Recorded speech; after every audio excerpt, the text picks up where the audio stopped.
Hi, welcome to my studio.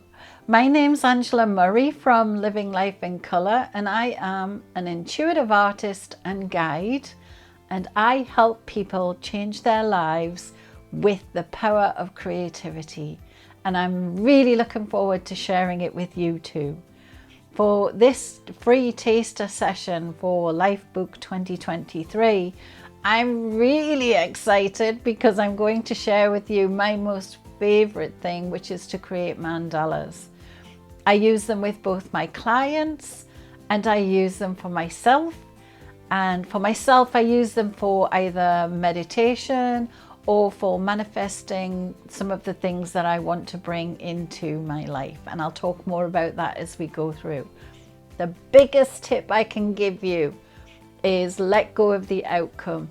Don't have any preconceived idea of what you're going to create, because it's all going to come from your own imagination as we go through the process.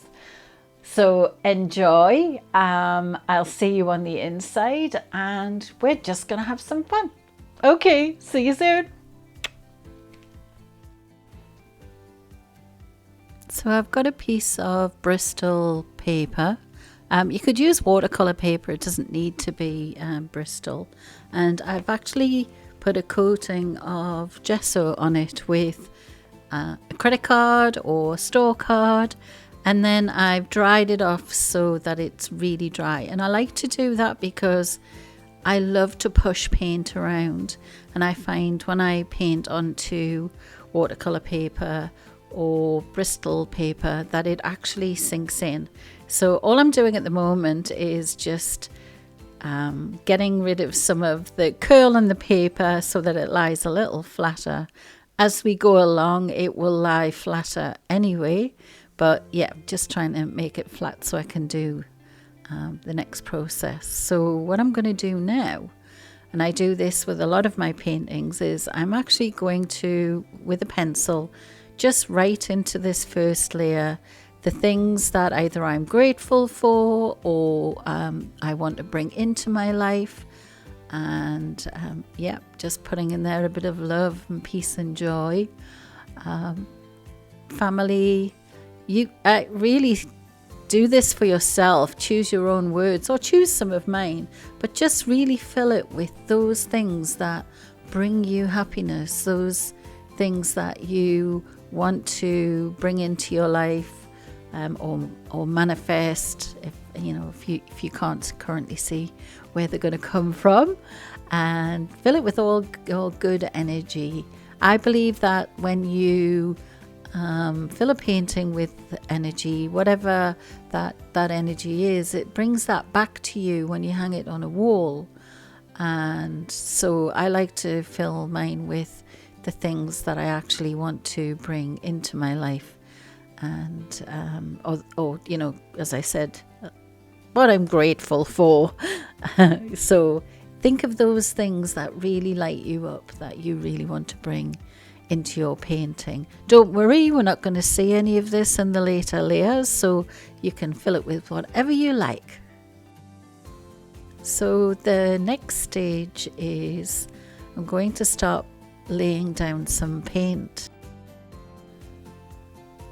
So I'm just using a plastic tray for a palette and just adding really some basic colors. So I've got yellow. I've chosen Indian yellow, but it can be any yellow. I've also got a primary magenta, and next I'm going to put out a blue. So the blue that I'm using is a cerulean blue. Apologies if I've said that incorrectly. But yeah, it's like it's sort of more of a turquoise kind of blue. But yeah, so really just sort of really basic colors. And what I'm going to do is I'm going to start putting paint down on the paper. I'm not actually wetting the brush. In fact, I recommend that if you do clean your brush in between the colours, that you actually dry your brush before you put any paint onto the paper. Mainly because I love my colours to be as strong as possible. So what I'm doing here is I'm really just going around and putting patches of colour, and I'm deliberately putting them in different places because it makes a better effect later on. So I'm not covering the whole thing. I'm really making it a bit like a patchwork and just putting yellow in different places. I'm not really deliberately thinking too much about where I'm putting them. I'm just really having fun and enjoying myself by putting them in different areas. So now I'm going to go in with the magenta, and again I'm just putting it wherever feels right. One patch, I mean that yellow next to the magenta looks great, so just really putting it somewhere where it feels right. And don't worry if it mixes with the yellow, that's absolutely fine. In fact, a little bit later on I will actually mix them together to create a colour. See what kind of colour that makes. So there you go, mix the yellow and the magenta together, and I've got a sort of a really fiery orange, so I'm going to just put that in a few places as well. You could use any colours, by the way. You don't have to use the colours that I've chosen, but I'm just going to fill this in for now.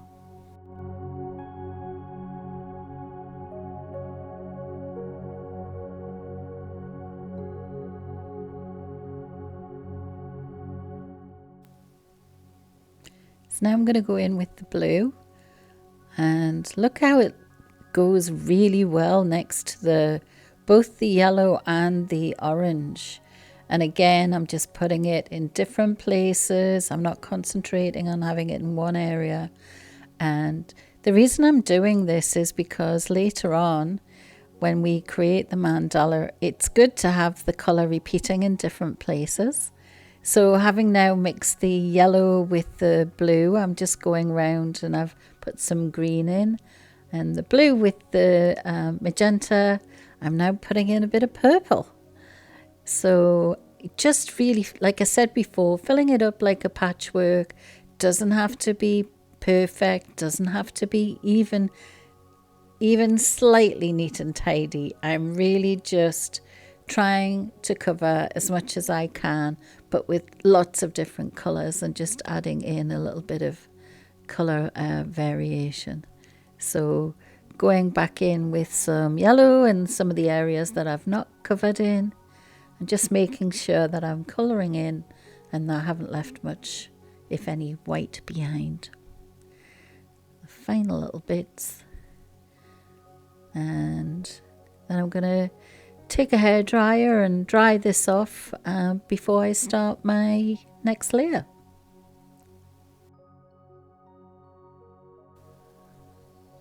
Okay, for the next layer, I'm actually going to create some pattern on the background, and I'm actually using some of Tam's stencils.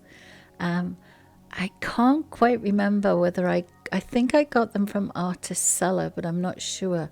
But I'm sure if you check on the internet, you'll find them.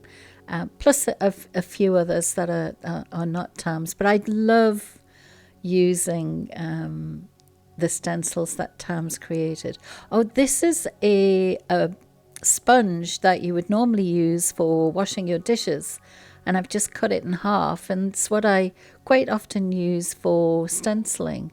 So what I'm going to do is I'm pointing out the white because I'm going to use the colours that I've got there, but I'm actually going to make pastel colours. Now the reason I'm making pastel colours is because then they'll stand out on top of the colours that I've already put down. So just mixing a bit of the magenta with the white to create a lovely pink. And I'm getting a bit of paint on my sponge, but not much. You'll notice there's not much. I'm trying to keep the sponge fairly dry. And the reason for that is that when you use stencils, if you put too much paint on, it squidges underneath the stencil, and you don't get the lovely stencil that you were hoping for. You actually end up with sort of splodges, and that's fine if that's what you want. But yeah, try to keep your stencil either sponge, or if you're using a brush, keep it fairly dry. I'm now going in with a bit of white and yellow, and you see there I'm actually using the same word, which is gratitude, but I'm not just making it all pink, I'm making parts of it yellow. And next I'm going to go in and I think I'm going to do soulful. And again, I'm not really thinking about what I'm doing. I'm just placing it down, whatever feels right in the moment. It doesn't matter what it looks like. The idea of doing this is so that you create an interesting background. Lots of pattern and movement in the background of your painting. So I'm literally just going through and I'm mixing colours on my palette, adding bits of whites. That's like a sort of a peachy colour I've got there now. And one of her other stencils, I'm going to put stardust on there, because what painting doesn't require stardust and belief? And just the way that it's going one over the other, just looks, to me, it looks really cool. I enjoy that, the squiggles and the lines. And you won't see a lot of this in the finished painting, but you know that it's in there. But it doesn't have to be these stencils. It can be any stencils that you really like. And what I'm going to do is finish off with another stencil that I have, which is basically random dots, which I quite like. And what I'm going to do now is go across most of the paper with the same sort of colour, but you could do any colours or a mixture of. All I want to do is just create more interest in the background. So I'm just going to go across. See, I'm doing that on top of the words that I've already laid down, and I'm just creating interest. So I'm just going to carry on until I've gone all the way around and I've filled it all in.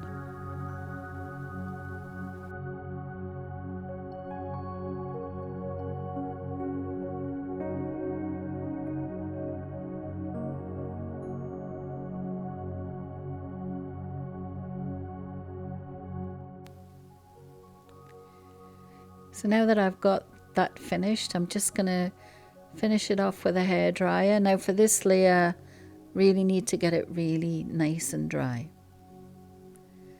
So now that it's nice and dry, the next stage, I'm going to actually use a ruler, but you could use another piece of paper to do a straight edge. You don't have to measure anything, but if you've got some chalk, that would be really helpful. What I'm going to do is I'm going to just draw some lines on my paper. So first of all, I'm going across from one corner to the other with a diagonal, and I'll do the same going the opposite direction. And the reason I'm using chalk is that it's really great because it's not permanent. So it helps me get a bit of a guide for where I want to place things on my paper. But I can actually just wipe it off with a cloth, or even better with a slightly damp cloth. So I've done the cross, and now I'm going to go back in. I'm going to do a cross from top to bottom and a horizontal cross. So basically what you end up with is the center of, or pretty much the center of your page. I'm never really precious about it being totally centered, but yeah, that's what I'm aiming for, is just to create the cross so that I can work out where the center is. And then you have all of those segments that you can see. And I'm actually going to use those to create my mandala.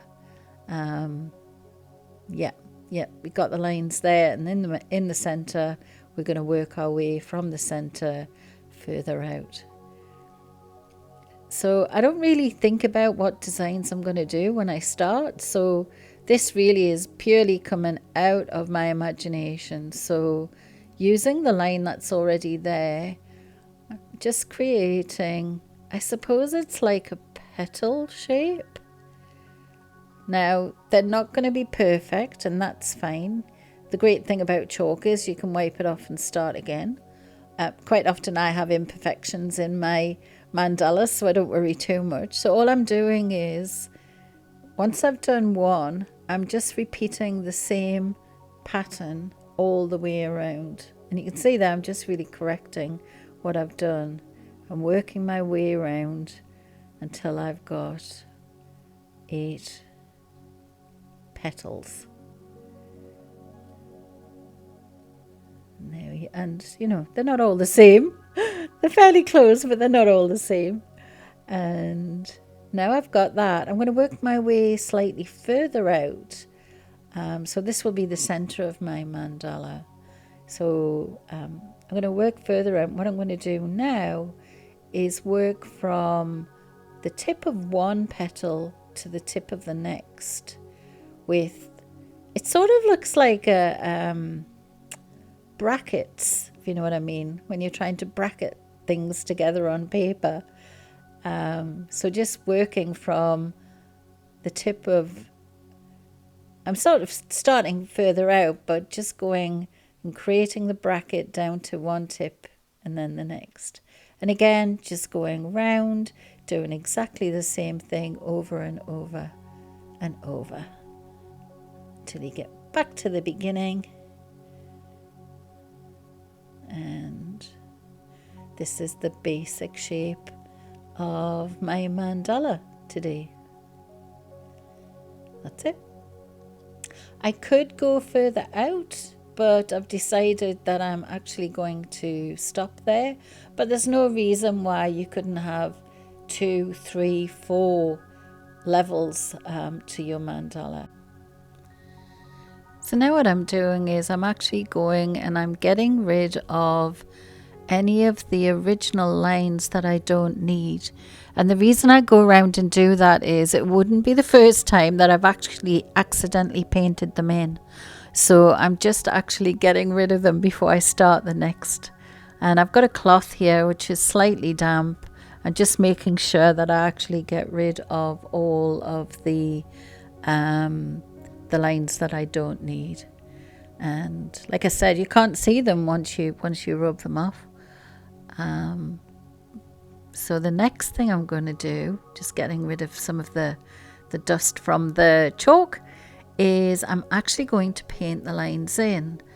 And I'm going to use a fairly thin brush to paint them in. And I'm just going to use the paint that I've got on my palette already. I'm actually going to use white, but I was thinking I'll probably mix it with a bit of yellow rather than just do it in plain white. But you can paint the lines whatever color you want.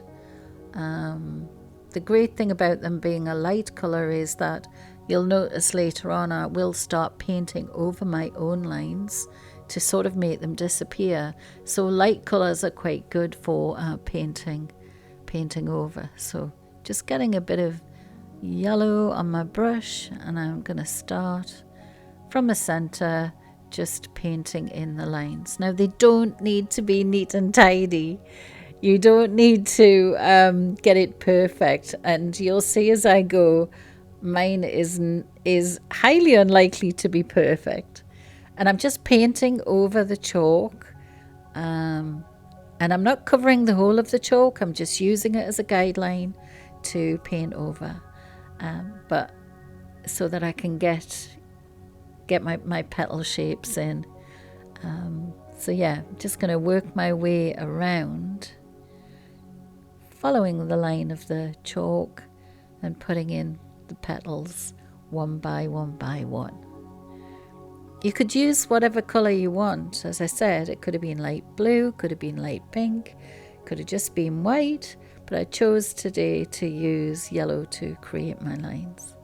So I'm just going to work my way around and keep on going. As you can see there, I made that one really thick. just going to make it thinner again. Not really too precious about it. Yeah, so give it a go. See how you get on.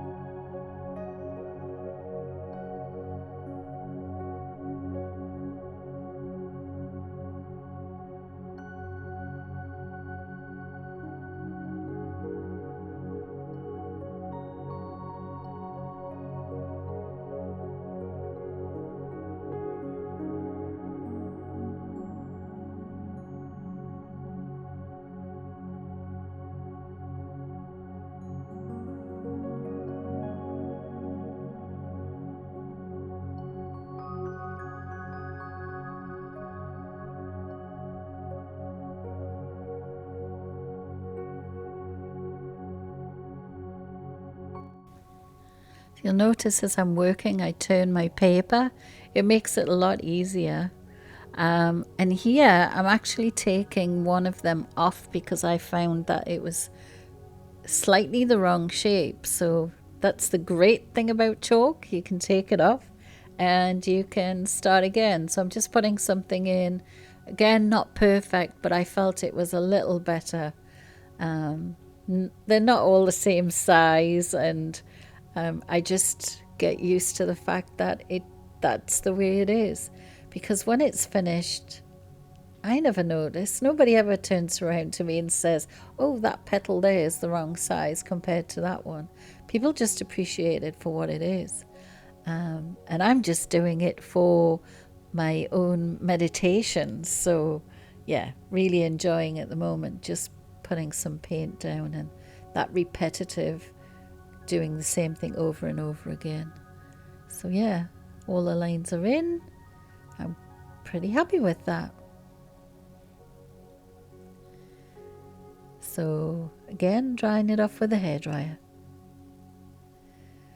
And now I've got that finished and it's completely dry. I'm just going to wipe off all of the excess chalk. So all we've got left is paint. So just taking any excess that I didn't paint over off so that it doesn't get in the way of anything else. And going to move on to the next phase. So what I'm going to do now is I'm going to choose some additional colors. Now this is where you can go completely free range and choose whatever you want. I'm using some of my favorite colors. So that one's a golden turquoise or teal color. And what else?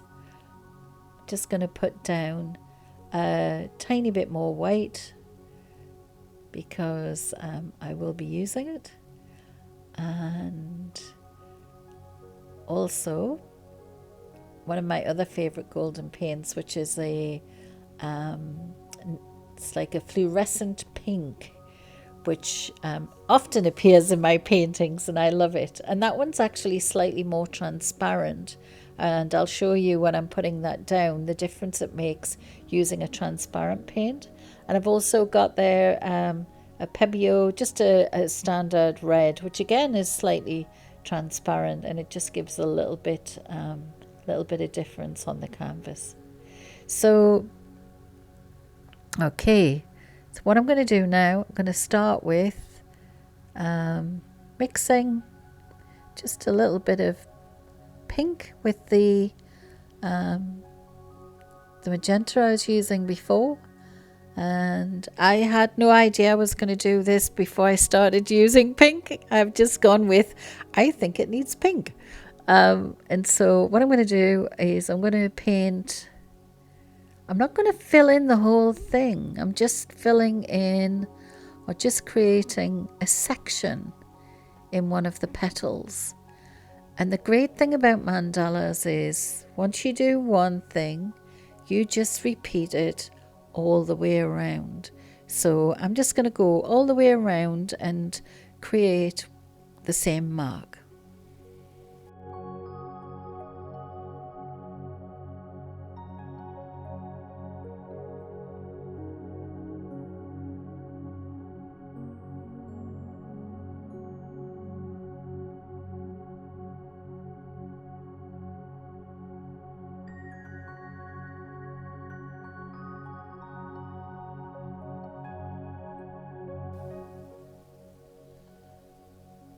So I've gone right round. This is my last one with the pink.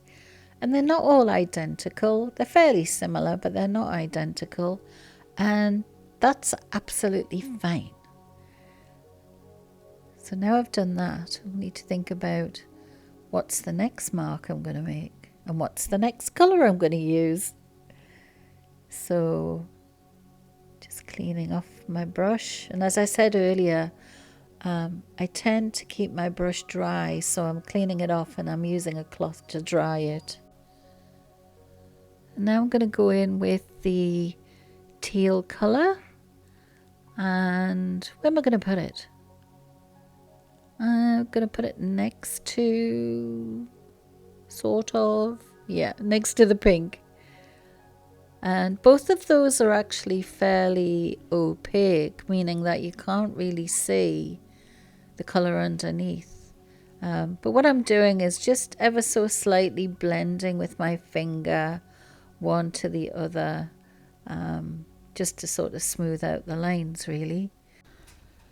And again, I'm going round and just doing approximately the same thing in the same place on each one. So I use mandalas really to support my growth as an artist. Actually, I started with mandalas, but also I use it for my well-being.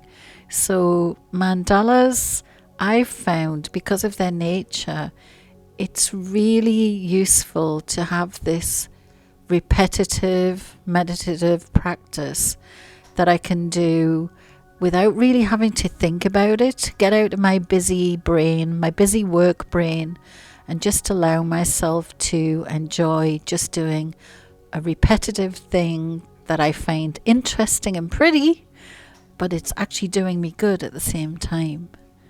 And as you can see, I'm just coming to the end of using the teal or turquoise colour, and not really neat, not really tidy, but it really doesn't matter because there's still lots more to come.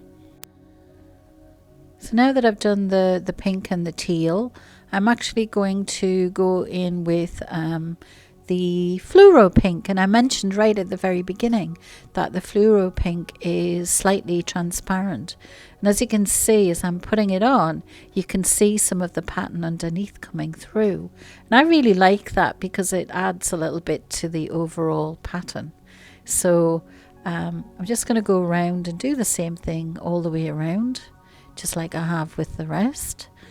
I think as I'm doing this, I find it really meditative, but also I think it really just helps to relax my very busy brain.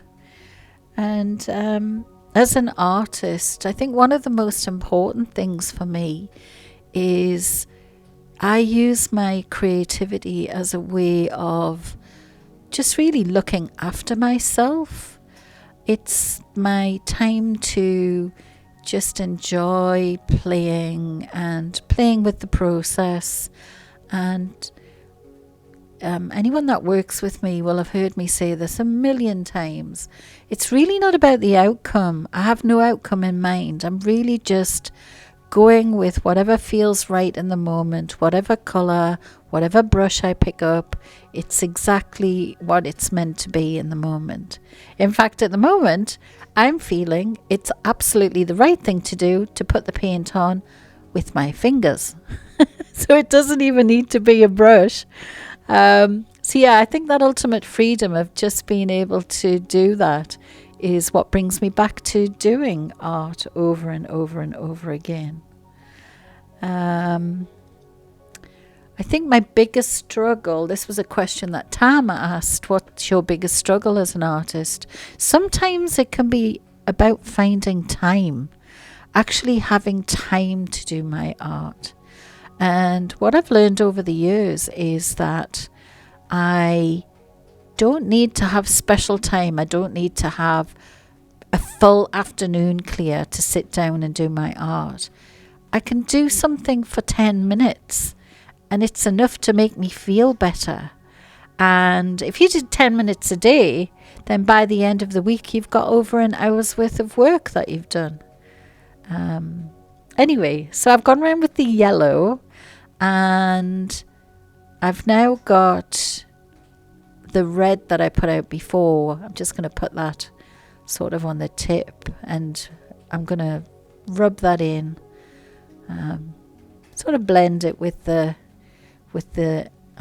yellow. And you might notice I've accidentally put a bit of blue on there that I didn't mean to, and I've decided I'm just going to leave it. And you'll see later on why that's really not a problem. You're not going to notice it in the final painting. But these things happen, and I just go with it because I know everything's going to work out fine in the end. So again, just going round, doing a bit of blending. If you've noticed, I've actually covered over some of the lines that I've created. And that's actually deliberate. I do that on purpose because I'm trying to thin the lines so that they're not as visible. So yep, just working my way around. I think if you're a beginner artist and you're struggling a little bit, I think my biggest tips would be, don't compare yourself to other people. Just realize that your art is your art. Like, nobody can make art the way that you make art. I think when we first start out, we sort of compare ourselves with the artists that we follow.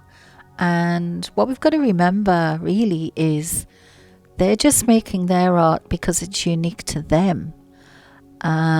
Their experiences, their life, the things that they love, and your art will be absolutely unique to you, the way that you look at the world, to the way that you hold a paintbrush. So you don't need to do the same as everybody else. You just need to make your own art. And I find this particular practice is a great way to start, because if you approach it with no end in mind, then you really are in the moment just making your own art. I didn't know that when I decided to put that pink down, it was going to look like that, or putting a different yellow down over the top of what I've already put down is going to create what I'm getting now. But I think just going with what makes you feel good, that's probably the biggest tip I can give you. So I'm going to just work my way around, blending with my fingers and going over what was already there. I was feeling a little bit that the teal or the turquoise was a little bit too much for me, and then when I've put the yellow on, it's gone this amazing sort of green, and it's all sort of blending very similarly together. So just working my way around, and then getting pretty close to being the end of what I want to do with this particular section.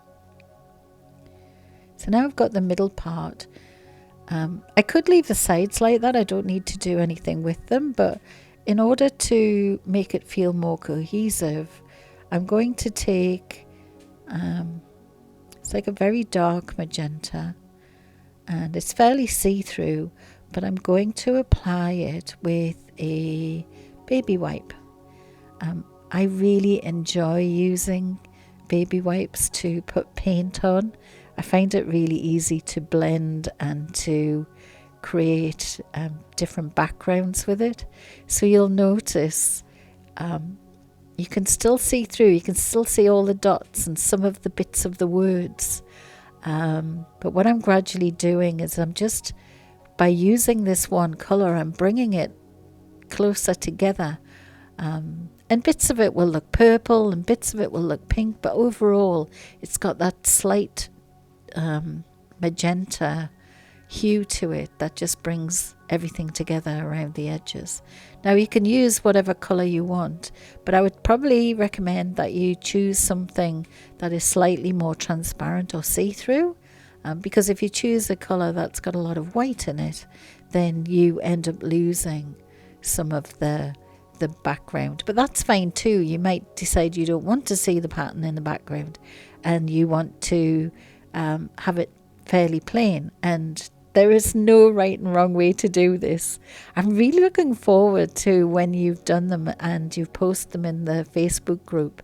I hope you do tag me in, because I really like to see all the different ways that you can create a mandala and what you do with the instructions and make it completely your own.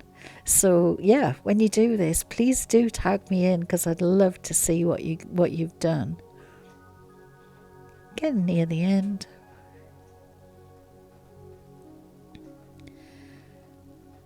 And yep, just sort of brought it all together with that colour around the edges.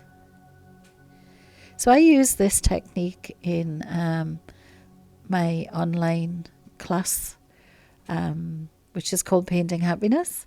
And this is why I call it Painting Happiness. One, it makes me really happy when I paint, but also I'm actually putting in there the things that I want to bring into my life, which are going to make me happy. So I'm going to let this dry now. Got to really dry it off for the next stage. So this is a script brush or a rigger brush, and I'm just going to use the white paint, but this time I am actually adding a tiny bit of water to it, because I want it to flow fairly easily from my brush onto the paper. And it is a really fine and long brush, and it's something I've only really discovered recently. You'll notice that I already have white lines on my painting. That's because I did actually do this section, and then my computer decided it wasn't going to save the recording. So I've gone back over with some colour, and I'm just going to show you again what I'm doing. So I'm just at the moment tracing the edges of the petals just on one side, and the reason for that is I find it easier to go round one way and then stop and then just keep going round and round and round. And then when I get to the other end, I will put the other side of the petal in and go back round again,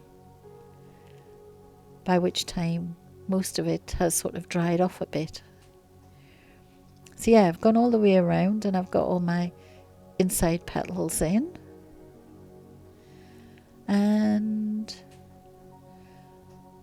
next I'll be going around the outside and doing exactly the same thing.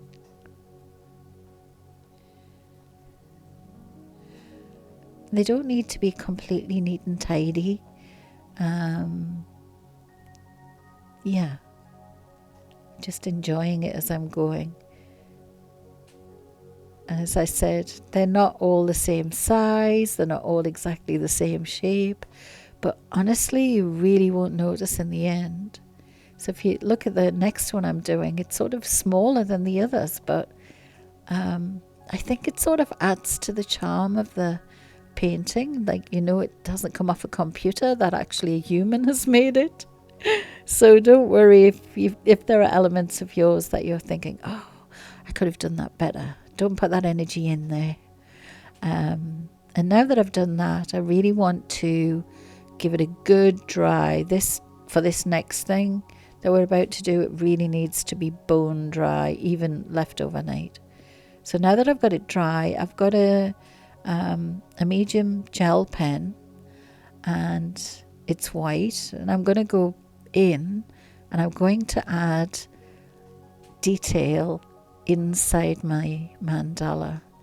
Now this bit I absolutely love, because this is my opportunity to create spirals and doodle. I and I have no clue when I start what I'm going to do. But doesn't that look really yummy on top of the colour? Yeah. And so what I do is I go around and I repeat the same round and around and around. And this is the part that I find really, really meditative. It's just that, I think it's just the feeling of the pen on the paper and the repetitive nature of what I'm doing. And the turning, I really enjoyed turning the paper and just working one petal at a time, going round and round and round. So I'm going to do that and just let you follow along.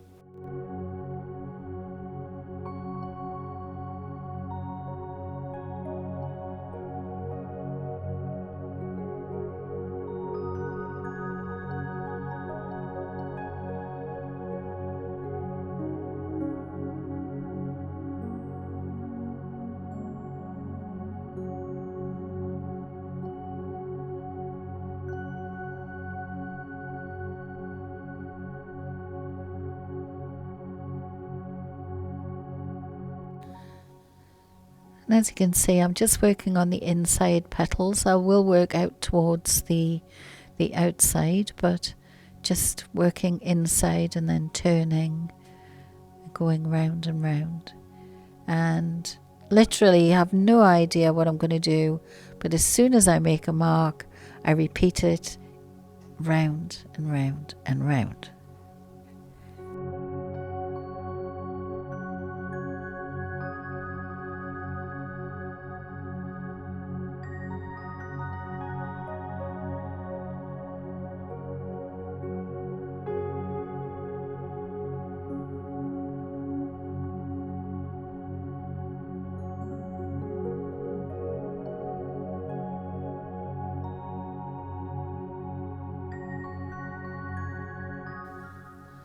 The great thing about creating this way is that none of the mandalas that I create ever look the same as any of the previous ones that I've created. The shapes of the petals are different. The design that I put inside is always different. The colors that I use are different. And that'll be the same for you. So you can do this as many times as you like, and you won't get the same mandala 2 times in a row. And it's a really good way to rest your brain. I find that the logical side of my brain sort of goes, I have no idea why I'm doing this. I'm just going to check out and leave you to it. And the creative side's going, yay! So it really is just playing and enjoying yourself. Everyone can doodle, and that's basically what this is.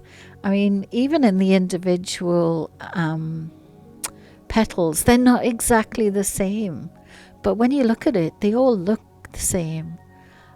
But I know that if I really look at it, there are some things where things are closer together, and yeah, it's not the same.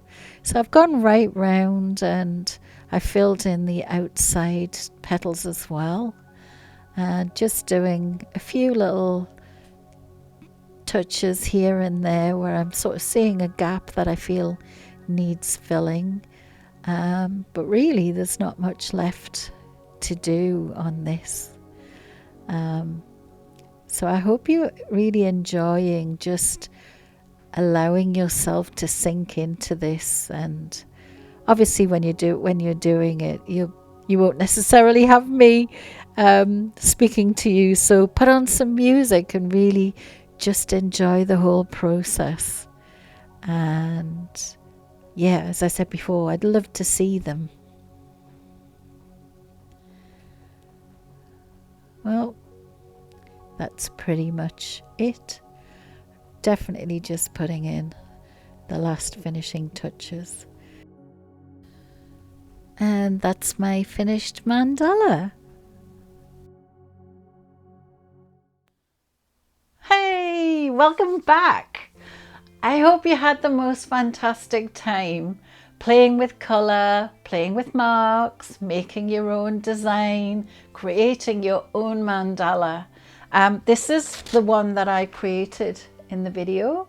It's going to sit, well, it's going to hang rather, by my desk so that it can give out all the good vibes that I put in there. I hope you get to hang yours up or have it somewhere where you can see it too. Please share what you've created with me in the Facebook group and tag me. I love to see what people do with the instructions that I give them and the creating of something uniquely yours. So please do share it with me. For my free taster giveaway, I've got a course which is called 7 Days to Meet Your Inner Artist.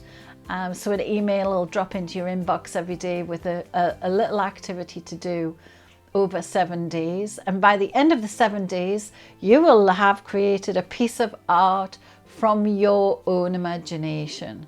So I'll give you tips and tricks, but you're going to make it yourself. If you're already an artist, this is a great way to get back in touch with some of the things that would bring you joy when you first started. If you've never created before, wow, give it a go. You're going to really enjoy just creating your own art from your own intuition.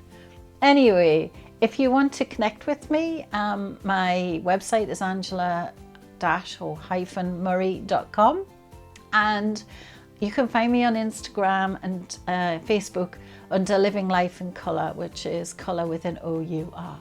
I'd love to connect with you, but definitely show me what you've created in the Facebook group and tag me so that I can just really see what you've been making. Thanks for playing along with me. Lots of love. Bye.